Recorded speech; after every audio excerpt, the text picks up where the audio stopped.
Padahal disinilah awal dari paham takfir syumuli. Disinilah awal dari paham takfir syumuli. Apa takfir syumuli? Yaitu mengkafirkan umat Islam keseluruhannya. Dan ini adalah bibit dari terorisme, radikalisme, dari paham-paham radikal, paham ekstrim, itu bermula dari sini. Dan itu ternyata diajarkan di sekolah selama ini. Bibitnya ternyata sudah ditanamkan tanpa terasa, tanpa diketahui oleh sebagian kita, menganggap bahwa itu sebagai ajaran yang moderat, tetapi sesungguhnya pembagian tauhid itu adalah bibit dari ajaran ekstremisme, radikalisme, terorisme. Kenapa? Karena dari sinilah akan muncul paham takfir syumuli, mengkafirkan umat Islam secara keseluruhan tanpa sebab syar'i. Salatullah, salamullah ala al-hadi Rasulillah. Assalamualaikum warahmatullahi wabarakatuh. Alhamdulillahi rabbil alamin. Lahu ni'matu wa lahul fadlu wa lahu thana'ul hasan. Wa salawatullahil barrir rahim wal malaikatil muqarrabin ala sayyidina wa maulana Muhammadin wa ala alihi wa ashabihi tayyibin at-tahirin. Allahumma la sahla illa ma ja'altahu sahla wa anta taj'alul hazna idza syi'ta sahla. Allahumma arzuqna al-ikhlasa fil niyyati wal qawli wal amal. Wa ba'du. Wasif jami'ar rusli bil amanah wasidqi wat tablighi wal fatanah wa yastahilu didduha alaihim wa jaizun kal aqli fi haqqihim irsaluhum tafaddulun wa rahmah lil alamin jalla mulin ni'mah wa yalzamul imanu bil hisabi wal hashri wal iqabi wa thawabi wan nashri was sirati wal mizani wal hawdi wan nirani wal jinani wal jinni wal amlaki thumma al anbiya wal khuri wal wildani thumma al awliya wa kullu ma jaa min al bashiri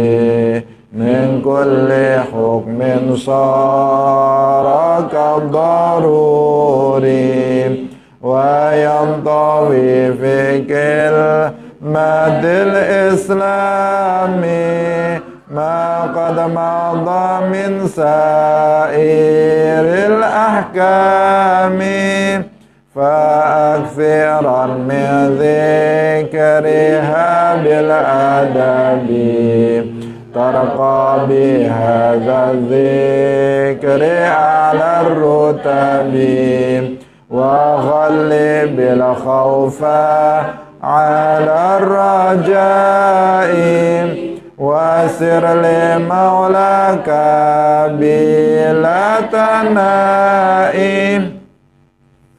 Hadirin hadirat kaum muslimin muslimat pemirsa Madu TV rahimakumullah. Alhamdulillah, puji syukur marilah kita sampaikan kepada Allah Subhanahu wa taala. Di pagi hari ini Allah Subhanahu wa taala masih melimpahkan nikmat-nikmatnya kepada kita semuanya, nikmat yang sangat banyak. yang kita tidak mampu untuk menghitungnya, terutama nikmat taufik, karena dengan taufik dari Allah Subhanahu wa taala pagi hari ini kita bisa kembali bersama dalam pengajian kitab Al-Kharidatul Bahiyah. Semoga Allah Subhanahu wa taala memberikan ilmu yang bermanfaat bagi kita fid dunia wal akhirah. Amin ya rabbal alamin.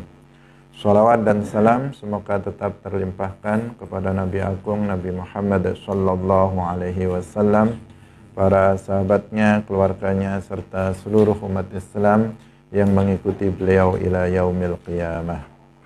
Hadirin hadirat rahimakumullah. Mari kita mulai pengajian kita pagi hari ini dengan mengikhlaskan niat kita lillahi ta'ala. Kita sampai pagi hari ini pada nazam yang ke-58. Qala al-muallif rahimahullahu ta'ala wa yantawi fi kilmatil islami ma qad madha min sairil ahkami. Wa yantawilan mengku fi kilmatil islami ing dalam kalimah Islam apa ma perkara qad madha kang wis lewat apa ma nyatane min sairil ahkami saking sekarine pira-pira hukum. Seluruh hukum-hukum yang sudah lewat itu seluruhnya tercakup dalam kalimah Islam. Kalimah Islam yang dimaksud oleh muallif dalam kitab ini adalah dua kalimah syahadat. Jadi kalimatul Islam atau kalimatul Islam adalah dua kalimah syahadat, la ilaha illallah Muhammadur Rasulullah. La ilaha illallah ay la ma'buda bihaqqin illallah. Tidak ada yang disembah dengan hak kecuali hanya Allah Subhanahu wa ta'ala. Dengan makna tidak ada yang ditunduki dengan puncak ketundukan kecuali hanya Allah Subhanahu wa ta'ala saja. Muhammadur Rasulullah, dan bahwa Muhammad bin Abdullah bin Abdul Muttalib bin Abdi Manaf yang berasal dari suku Quraisy, beliau adalah hamba dan utusannya Allah. Itu yang dimaksud dengan kalimatul Islam oleh al-muallif Asy-Syaikh Ahmad Ad-Dardir dalam kitab ini, yaitu dua kalimah syahadat. Dua kalimah syahadat ini adalah babul Islam, pintunya Islam. Orang kafir jika ingin masuk ke dalam agama Islam, maka dia harus melalui pintu ini, yaitu dengan mengucapkan dua kalimah syahadat. Tidak ada cara selain mengucapkan dua kalimah syahadat untuk masuk ke dalam agama Islam. Nggak bisa seseorang masuk ke dalam agama Islam dengan mengucapkan kata-kata yang lainnya, atau dengan sekedar seseorang menuliskan nama agamanya dalam KTP misalnya. Tidak cukup. Dan tidak bisa memasukkan seseorang ke dalam agama Islam. Masuk ke dalam agama Islam harus melalui pintunya, yaitu binutqi bisyahadatain, dengan mengucapkan dua kalimat syahadat, asyhadu an la ilaha illallah wa asyhadu anna Muhammadar Rasulullah. Bisa dengan menggunakan lafaz asyhadu seperti yang tadi kita sebutkan, asyhadu an la ilaha illallah wa asyhadu anna Muhammadar Rasulullah. Bisa juga tanpa menggunakan lafaz asyhadu, langsung dia mengatakan la ilaha illallah Muhammadur Rasulullah. Juga bisa dengan kalimat-kalimat lain yang semakna dengan dua kalimat syahadat. Misalnya kata ilah diganti dengan Rabb atau Khaliq. Dia mengatakan la Rabba illallah Muhammadur Rasulullah. Atau dia katakan la khaliqa illallah Muhammadur Rasulullah. Itu semuanya semakna. La ilaha illallah, la rabba illallah, la khaliqa illallah. Itu semuanya memiliki makna yang sama. Dalam mengucapkan dua kalimat syahadat, seseorang boleh menggunakan lafaz yang pertama, la ilaha illallah. Boleh dia menggunakan lafaz yang kedua, la rabba illallah. Boleh dia menggunakan lafaz yang ketiga, la khaliqa illallah. Karena ketiganya memiliki makna yang sama. Maka di sini kita patut mewaspadai perkataan golongan Wahabi, pengikut dari Ibnu Taimiyah Al-Harrani, yang mereka membagi tauhid menjadi tiga. Mereka, Ibnu Taimiyah, adalah orang yang pertama kali membagi tauhid menjadi tiga. Mereka mengatakan ada tauhid rububiyah, ada tauhid uluhiyah, ada tauhid al-asma was sifat. Ini menurut mereka. Dan ketiganya itu berbeda, kata mereka. Sehingga kata mereka ada seseorang itu yang hanya bertauhid uluhiyah, tidak bertauhid, ada yang bertauhid rububiyah, tidak bertauhid uluhiyah. Ada yang bertauhid uluhiyah tetapi tidak bertauhid rububiyah dan tidak bertauhid al-asma was sifat. Menurut mereka, seseorang itu baru dikatakan sebagai seorang mukmin apabila mengikrarkan tiga tauhid ini. Apabila dia bertauhid uluhiyah, bertauhid rububiyah, dan bertauhid al-asma was sifat. Menurut mereka seperti itu. Tidak cukup bagi mereka, menurut mereka seseorang bertauhid uluhiyah saja atau bertauhid rububiyah saja, tetapi harus ketiga-tiganya menurut mereka. Dan pembagian tauhid menjadi tiga ini adalah bid'ah sayyi'ah, bid'ah mungkarah, bid'ah yang buruk. Nggak pernah Rasulullah Shallallahu Alaihi Wasallam membagi tauhid menjadi tiga. Nggak ada dalam hadis, dalam kitab manapun yang menjelaskan bahwa Rasulullah membagi tauhid menjadi tiga. Juga nggak ada seorang sahabat pun yang membagi tauhid menjadi tiga. Nggak ada juga seorang tabi'in yang membagi tauhid menjadi tiga. Nggak ada dari para ulama mazhab 4, apakah itu Imam Abu Hanifah, Imam Malik, Imam Syafi'i, Imam Ahmad ibn Hanbal yang membagi tauhid menjadi tiga. Nggak ada. Nggak ada satu pun. Nggak ada dari ulama Ahlus Sunnah wal Jamaah yang membagi tauhid menjadi tiga seperti yang dilakukan oleh Ibnu Taimiyah Al-Harrani. Ibnu Taimiyah yang hidup pada sekitar abad 78 Hijriah, baru dia yang pertama kali membuat atau membagi tauhid menjadi tiga. Dan ini adalah bid'ah sayyi'ah, bid'ah yang mungkarah, bid'ah yang qabihah, yang buruk. Kenapa? Karena tauhid ini, pembagian tauhid ini bertentangan dengan hadis Rasulullah Shallallahu Alaihi Wasallam, bahwa seseorang untuk dikatakan sebagai muslim mukmin cukup dia mengatakan la ilaha illallah Muhammadur Rasulullah. Tidak harus tiga-tiganya. Dia harus mengatakan la ilaha illallah. Dia juga harus mengatakan la rabba illallah, untuk menunjukkan bahwa dia bertauhid uluhiyah, juga bertauhid rububiyah dan uluhiyah sekaligus. Tidak. Rasulullah dalam hadis yang mutawatir, kita tahu hadis mutawatir, hadis yang qat'iyus tsubut, dari sisi kesabitannya, kesubutannya, keberadaan hadis itu pasti ada dan pasti sahih. Dalam hadis mutawatir, Rasulullah Shallallahu Alaihi Wasallam bersabda, umirtu an uqatilan nas hatta yashhadu alla ilaha illallah wa anni rasulullah.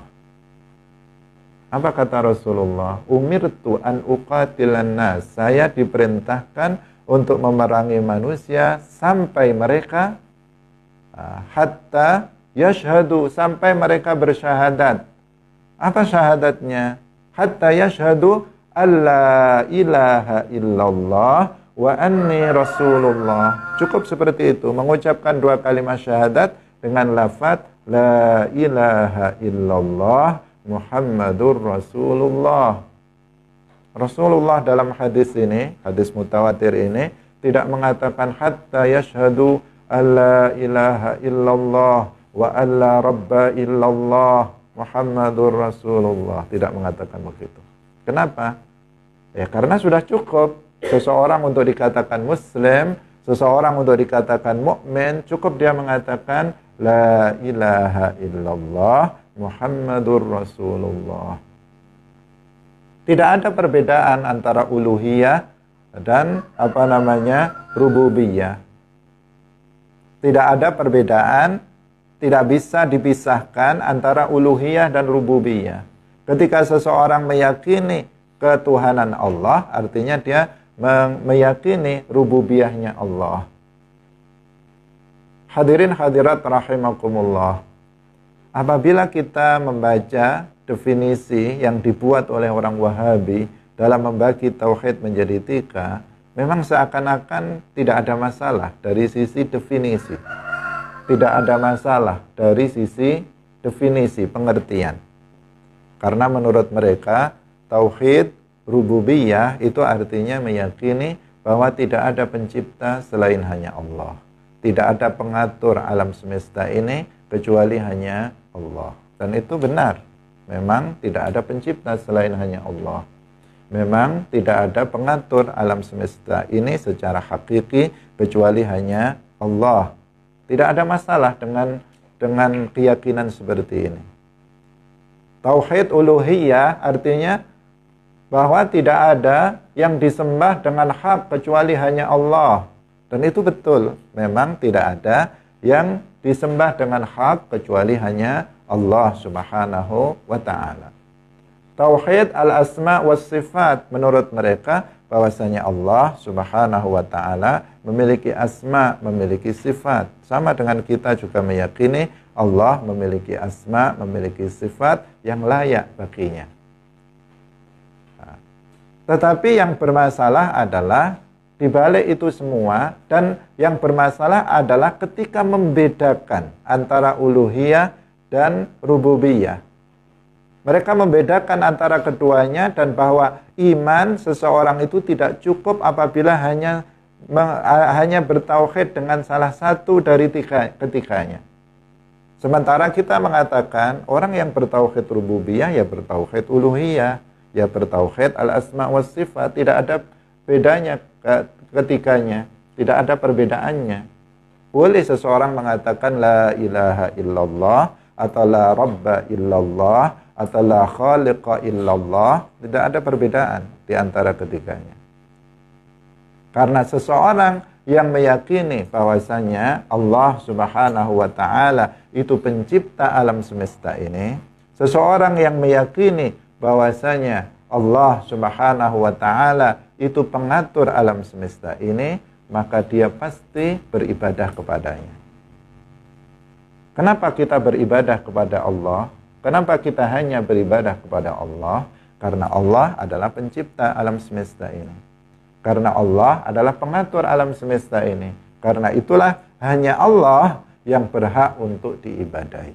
Maka tidak ada perbedaan di antara uluhiyah atau rububiyah. Dalam hadis mutawatir tadi juga cukup disebutkan satu. Umirtu an uqatilan nas hatta yashhadu alla ilaha illallah wa anni rasulullah. Tidak disebutkan harus 2. Rasulullah tidak mensyaratkan harus hatta yashhadu alla ilaha illallah wa alla rabba illallah. Tidak. Kenapa? Karena ya nggak perlu dibedakan antara rububiyah dan uluhiyah, karena keduanya hakikatnya sama, sehingga tidak bisa dipisahkan. Tidak dikatakan dibagi menjadi 3. rububiyah, uluhiyah, ataupun al-asma was sifat. Hadirin hadirat rahimakumullah. Ada udang di balik batu dari pembagian ini. Ada sesuatu yang sangat berbahaya di balik pembagian ini. Apa itu? Ini yang harus diwaspadai. Tadi kita katakan, ketika kita membaca definisi 3 tauhid menurut orang Wahabi, menurut Ibnu Taimiyah, seakan tidak ada masalah. Seakan tidak ada masalah. Tetapi kalau kita urutkan, kita runut penjelasan dari orang Wahabi dalam kitab yang lebih besar sedikit, karena pembagian tauhid menjadi 3 ini, bid'ah pembagian tauhid menjadi 3 ini sudah menyebar. Sudah menyebar seakan-akan ini sesuatu yang benar.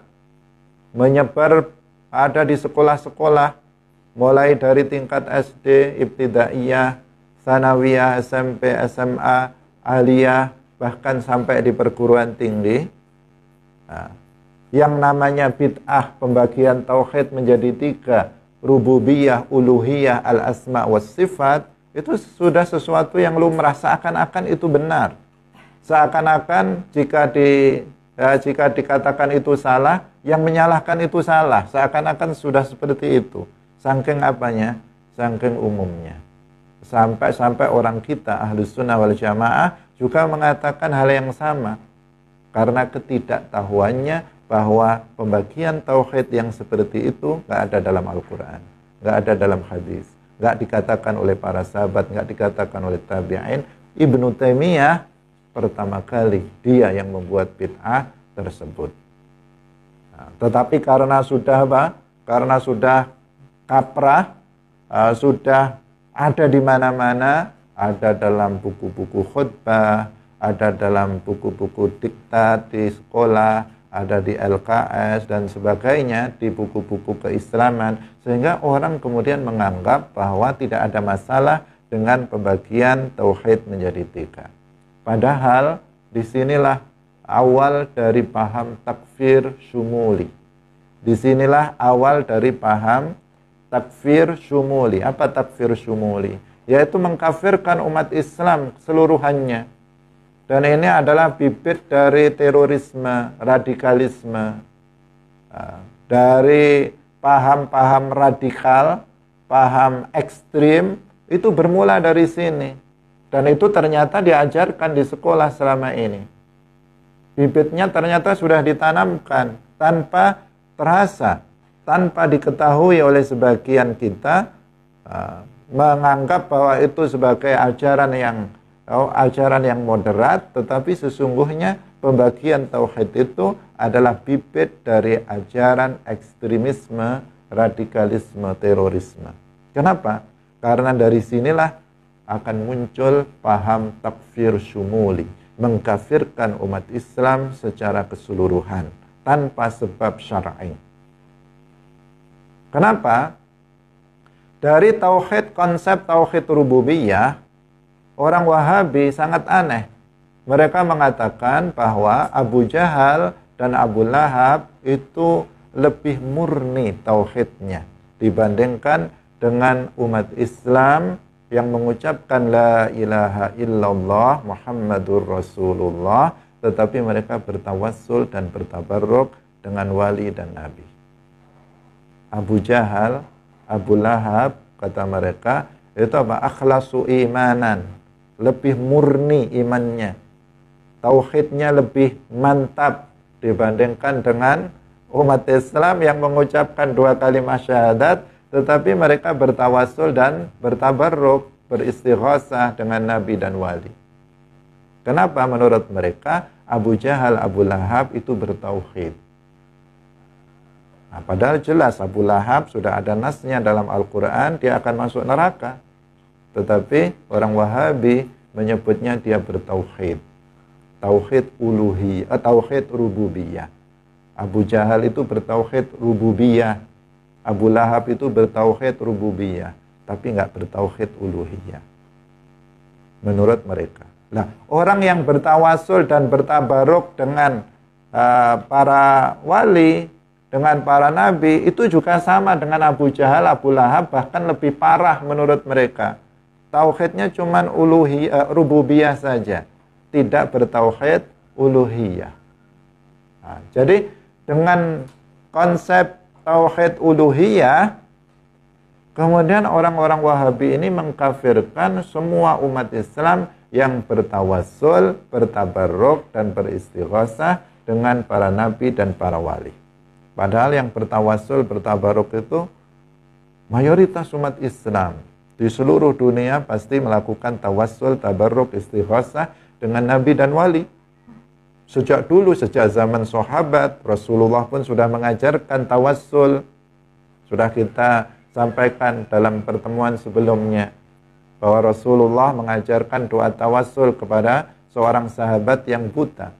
Dengan doa tawassul yang dipraktekkan, yang dibacanya, kemudian sahabat yang buta itu bisa melihat kembali. Allahumma inni as'aluka wa atawajjahu ilaika binabiyyina Muhammadin nabiyyi rahmah. Ya Muhammad, inni atawajjahu bika ila rabbi fi hajati. Diajarkan doa tawassul ini. Kemudian dipraktekkan, dia bisa melihat kembali seperti sedia kala. Rasulullah mengajarkan tawassul. Tapi orang Wahabi, mereka mengatakan orang yang bertawassul itu musyrik, tidak bertauhid uluhiyah. Nah, tetapi hanya bertauhid rububiyah saja. Mereka menganggap kita ini, umat Islam ini, hanya bertauhid rububiyah, tidak bertauhid uluhiyah. Dan karenanya kita dianggap sebagai orang-orang yang musyrik oleh mereka.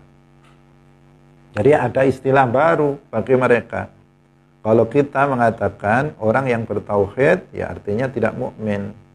Orang yang bertauhid artinya orang yang musyrik itu kebalikan dari muwahhid. Orang yang bertauhid artinya dia tidak musyrik. Orang yang musyrik dia tidak bertauhid.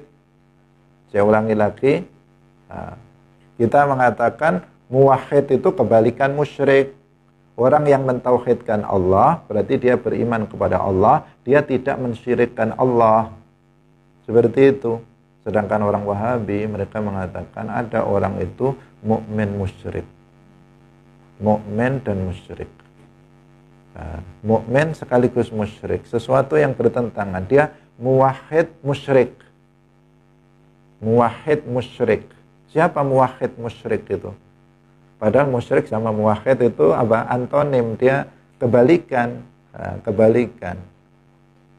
Itu saking nggak masuk akalnya, saking bodohnya, sehingga mengatakan apa? Muwahhid musyrik. Siapa muwahhid musyrik? Abu Jahal itu muwahhid musyrik. Muwahhid rububiyah, musyrik uluhiyah.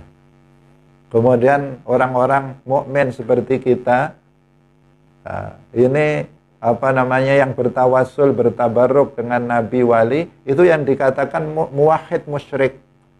Bertauhid rububiyah tetapi tidak bertauhid uluhiyah menurut mereka. Ini sesuatu istilah baru. Bagaimana sesuatu yang kontradiksi, sesuatu yang bertentangan muwahhid dan musyrik itu dijadikan satu. Kalau kita mengatakan muwahhid bukan musyrik, musyrik bukan muwahhid. Nah, kita mengatakan seperti itu. Kalau orang itu mentauhidkan Allah, maka dia mukmin bukan musyrik. Kalau ada orang mensekutukan Allah, maka dia musyrik bukan muwahhid. Seperti itu. Itu yang ada dalam kitab-kitab para ulama. Tetapi orang Wahabi punya istilah baru, muwahhid musyrik. Ini sesuatu yang aneh, bin ajaib, ya. yang disampaikan oleh orang Wahabi. Hadirin hadirat rahimakumullah. Selain bertentangan dengan tadi hadis mutawatir yang mengatakan Rasulullah bersabda, umirtu an uqatilan nas hatta yashhadu an la ilaha illallah wa anni rasulullah. Yang di situ jelas menggambarkan bahwa uluhiyah saja sudah mencukupi, tetapi sudah masuk di dalamnya rububiyah. Tidak perlu dibedakan antara uluhiyah maupun rububiyah. Sebelum kita sampaikan dalil yang lain, lalu apa tujuan dari tadi? Tujuan dari ada tauhid al-asma was sifat juga mengkafirkan umat Islam. Seperti yang tadi kita katakan, dari pembagian tauhid menjadi 3 ini, orang ini muncul paham ekstrim takfir syumuli seperti yang tadi kita sebut. Nah, dari pembagian tauhid yang ketiga al-asma was sifat, maka orang Wahabi mengkafirkan semua umat Islam yang mentakwilkan ayat-ayat sifat mutasyabihat. Maka mereka mengkafirkan semua Asy'ariyah, Maturidiyah, mereka kafirkan. Bahkan mereka mengkafirkan Imam Nawawi. Bahkan mereka mengkafirkan Ibnu Hajar al-Asqalani. Kenapa? Karena mereka mentakwil. Karena menurut mereka takwil itu berarti ta'til. Menurut mereka mengatakan at-ta'wilu ta'tilun. Takwil itu ta'til, menafikan sifat Allah. Kalau seseorang mentakwilkan Ar-Rahmanu 'alal 'arsy istawa ay qahara, menurut mereka kamu enggak mengimani sifat istiwa Allah, maka kamu musyrik dalam musyrik al-asma was sifat. Karena kamu menafikan sifat istiwa Allah. Padahal kita bertauhid al-asma was sifat. Kalau kita misalnya mentakwilkan ayat fa aynama tuwallu fasamma wajhullah ay qiblatullah, maka mereka mengatakan kamu tidak bertauhid asma was sifat karena kamu tidak meyakini sifat wajah bagi Allah, maka kamu itu musyrik dalam al-asma was sifat. Padahal para ulama semuanya mentakwilkan. Ada yang mentakwilkannya secara tafsili, ada yang mentakwilkan ayat-ayat sifat mutasyabihat secara ijmali atau tafwid. Artinya dari sini mereka kemudian mengkafirkan seluruh umat Islam yang mentakwilkan ayat-ayat sifat mutasyabihat yang makna zahirnya mengindikasikan Allah itu serupa dengan makhluk. Itu yang kita lakukan. Nah, artinya di sini sangat berbahaya. Pembagian tauhid menjadi 3 ini sangat berbahaya karena dia akan menjadikan orang yang musyrik sebagai mukmin dan menjadikan orang mukmin sebagai musyrik, dan mereka menjadikan orang-orang Islam sebagai musyrikun, kafirun dengan sebab itu. Dan setelah mereka mengkafirkan umat Islam, maka kemudian mereka mengatakan halal darahnya, halal hartanya, boleh dibunuh. Nah, dari sinilah muncul paham radikal. Dari sinilah muncul kemudian ekstremisme, terorisme, karena dari paham takfir syumuli, mengkafirkan orang tanpa ada sabab syar'i, sabab yang dibenarkan oleh syarak. Hadirin hadirat rahimakumullah. Kita kembali lagi. Pembagian tauhid sebagaimana dilakukan oleh Ibnu Taimiyah dan para pengikutnya dari kaum Wahabi itu bertentangan dengan hadis-hadis Rasulullah Shallallahu Alaihi Wasallam. Demikian juga dengan ayat-ayat Al-Quran tentang mitsak, perjanjian sebelum manusia itu dilahirkan. Itu arwah dikumpulkan kemudian ditanya, diikat janji. Ketika itu Allah Subhanahu wa taala berfirman, alastu bi rabbikum, alastu bi rabbikum. Nah, di sini menggunakan apa? Menggunakan Rabb, alastu bi rabbikum. Nah, tidak menggunakan alastu bi ilahikum. Tetapi Allah berfirman kepada arwah, alastu bi rabbikum.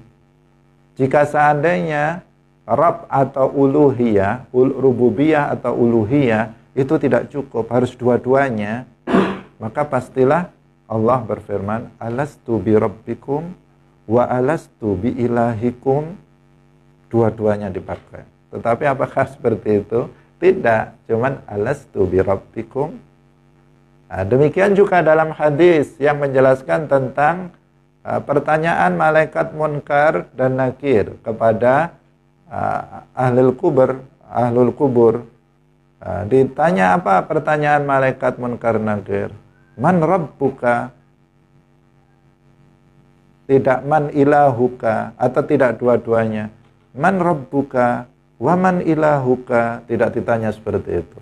Tetapi cukup man rabbuka. Kenapa? Karena memang itu sama saja, man rabbuka, man ilahuka, itu maknanya sama. Tidak ada perbedaan sehingga tidak perlu dipisah-pisah antara rububiyah dan uluhiyah. Seseorang yang meyakini rububiyat Allah, otomatis dia meyakini uluhiyat Allah.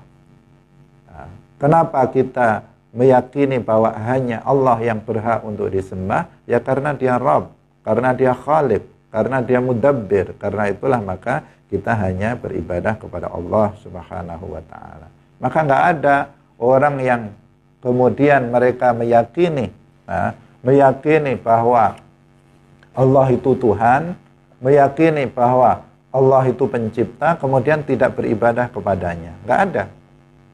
Itu bohong. Seperti siapa namanya, orang-orang musyrik Quraisy. Orang-orang musyrik Quraisy, mereka tidak bertauhid rububiyah seperti yang disangkakan oleh orang Wahabi. Orang Wahabi mengatakan orang-orang musyrik Quraisy mereka itu bertauhid rububiyah.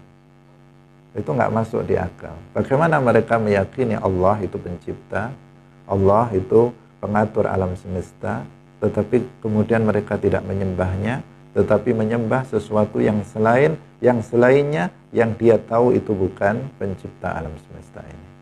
Orang berakal tidak akan melakukan yang seperti itu. Nah, ini sesuatu yang nggak masuk di akal kita jika dikatakan bahwa orang-orang musyrik itu mereka meyakini bahwasanya Allah itu adalah pencipta alam semesta ini. Yang benar adalah mereka memang betul-betul musyrikun. Mereka tidak meyakini bahwa Allah itu pencipta dan pengatur alam semesta ini, sehingga mereka tidak menyembah Allah, sehingga mereka tidak beribadah kepada Allah Subhanahu wa ta'ala. Sehingga mereka tetap menyembah patung, menyembah berhala yang mereka buat sendiri. Yang padahal itu sama sekali tidak bisa menciptakan manfaat atau menciptakan madarat bagi manusia. Nah, karena itulah maka kita semuanya harus mewaspadai tentang hal itu. Di dalam Al-Quran juga disebutkan dalam surat Muhammad, fa'lam annahu la ilaha illallah. Seperti itu saja, nggak ada fa'lam annahu la ilaha illallah wa la rabba illallah. Tidak ada seperti itu. Nah, ini menunjukkan apa? Menunjukkan bahwa memang ya sama saja itu ilah, Rabb itu sama, tidak perlu dipisahkan di antara keduanya. Karena itu siapa itu? Fir'aun la'natullah alaih, dalam sebuah ayat disebutkan bahwa Fir'aun itu mengatakan ma'alimtu lakum min ilahin ghairi. Dia mengatakan ma'alimtu lakum min ilahin ghairi. Aku tidak mengetahui untuk kalian Tuhan selain aku, ilah selain aku. Pakai kata ilah. Tapi dalam ayat yang lain perkataan Fir'aun itu adalah ana rabbukumul a'la. Pakai lafaz Rabb. Itu menunjukkan bahwa memang ilah sama Rabb itu sama, tidak dibedakan sebagaimana yang dikatakan oleh orang-orang Wahabi. Nah, kemudian dalam hadis yang sangat masyhur, sangat terkenal, ketika Rasulullah Shallallahu Alaihi Wasallam itu memerintahkan kepada Sayyiduna Mu'ad bin Jabal untuk berdakwah ke Yaman. Ketika beliau mengutus beliau ke Yaman, Rasulullah Shallallahu Alaihi Wasallam berpesan kepada Sayyiduna Mu'ad tentang tahapan dalam dakwah, bagaimana cara berdakwah. Beliau mengatakan ud'uhum ila syahadati alla ilaha illallah wa anna Muhammadar Rasulullah. Dakwailah mereka, ajak mereka untuk bersyahadat. Artinya untuk masuk ke dalam agama Islam. Itu langkah awal. Mengajak mereka masuk ke dalam agama Islam dengan bersyahadat la ilaha illallah Muhammadur Rasulullah. Lafadznya seperti itu. Seperti yang tadi dalam hadis mutawatir. Ud'uhum ila syahadati alla ilaha illallah wa anna Muhammadar Rasulullah. Kemudian fa in hum ata'u lidzalika, apabila mereka taat terhadap hal itu, artinya mereka sudah masuk ke dalam agama Islam, fa akhbirhum anna alaihim khamsa sholawat. Maka setelah mereka masuk ke dalam agama Islam, beritahu mereka bahwa mereka wajib untuk melaksanakan 5 kali sholat fil yaumi wal lailah. Nah ini apa? Ini langkah kedua. Setelah masuk Islam, baru kemudian sholat. Diberitahu tentang kewajiban sholat. Dan seterusnya. Hadisnya panjang. Intinya yang di awal itu, bahwa untuk seseorang masuk ke dalam agama Islam, maka dia cukup mengucapkan 2 kalimat syahadat. Asyhadu an la ilaha illallah wa asyhadu anna Muhammadar Rasulullah. Itu lafadznya. Tidak harus kemudian dia berikrar dengan 3 tauhid. Dia tidak harus berikrar dengan 3 tauhid ala orang Wahabi. Kalau orang Wahabi harus 3-3-nya. Kalau cuman la ilaha illallah saja nggak cukup. Karena itu masih uluhiyah. Harus juga rububiyah. Harus juga asma was sifat. Dan ini adalah keyakinan yang batil, bertentangan dengan dengan Al-Quran, bertentangan dengan hadis, bertentangan dengan apa yang dikatakan oleh para ulama.